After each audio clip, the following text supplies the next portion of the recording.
अभी आप सभी को पता है कि बीजेपी सरकार के द्वारा या फिर हमारी सरकार के द्वारा पेट्रोल और डीजल के प्राइसेस बढ़ाए गए हैं। और इसका रीज़न आप सभी को पता है कि मिडल ईस्ट में जो अभी वॉर चल रही है, स्ट्रेट ऑफ हॉर्मुज़ बंद है, जिससे ऑयल का और गैस का एक्सपोर्ट बहुत ज़्यादा होता है, वो भी बंद है।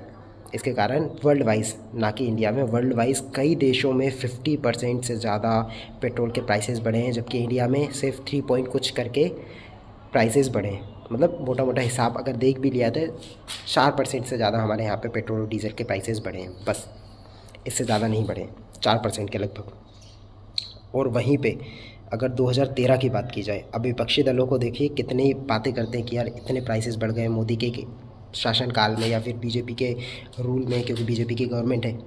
वहीं पे 2013 में ना तो स्ट्रेट ऑफ हॉर्मुज़ बंद था, मिडिल ईस्ट में कोई वॉर नहीं थी, यूक्रेन रशिया वॉर नहीं चल रही थी, वर्ल्ड वाइड सिचुएशन बहुत कूल थी है। 2008 का क्राइसिस भी हट चुका था। 2013 में पेट्रोल पंप, इंडिया में जितने भी पेट्रोल पंप है सबको रात के 8 बजे से लेकर सुबह 8 बजे तक बंद कर दिया गया था, क्योंकि हमारे पास इतना फॉरेन रिजर्व ही नहीं था कि हम उनको खरीद पाएँ, क्योंकि पेट्रोल का क्राइसिस चल रहा था इंडिया में। साथ ही साथ गोल्ड के इम्पोर्ट पे भी रोक लगा दी गई थी, जो कि अभी बोला जा रहा है कि मोदी सरकार द्वारा और बीजेपी द्वारा ये सारी चीज़ें की गई हैं कि पेट्रोल इंपोर्ट नहीं कर पा रहे, गोल्ड इंपोर्ट नहीं कर पा रहे, आर्थिक स्थिति इतनी ख़राब कर दी गई है।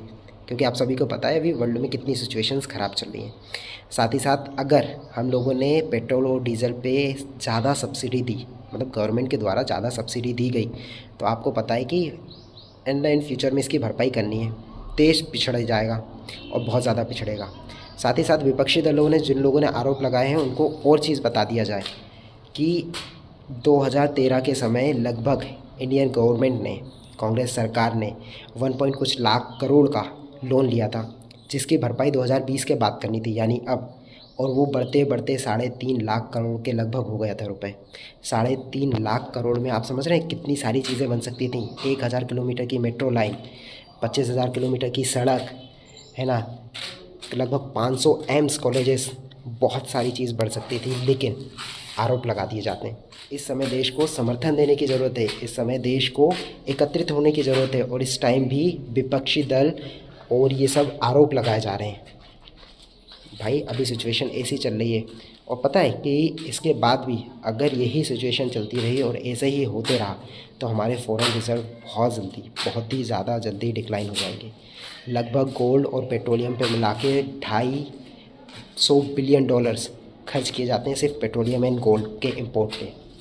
इसलिए मोदी सरकार या फिर हमारी भारत सरकार के द्वारा ये अपील की गई है कि जितना कम हो सके उतना कम गोल्ड परचेज़ कीजिए, हो सके तो ना ही कीजिए, कम से कम पेट्रोल का यूज़ कीजिए, हो सके तो ईवी गाड़ी का व्हीकल का यूज़ कीजिए।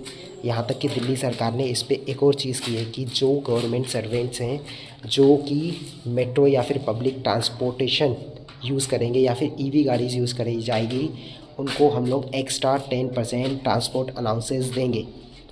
ये बहुत अच्छी बात है। इससे कहीं ना कहीं, ज़्यादा तो नहीं लेकिन थोड़ी बहुत तो हमारे देश की सहायता होगी कि हम लोग पेट्रोलियम बचा सकें। वीडियो अच्छी लगी तो लाइक कीजिए, शेयर कीजिए एंड सब्सक्राइब कीजिए। थैंक्स।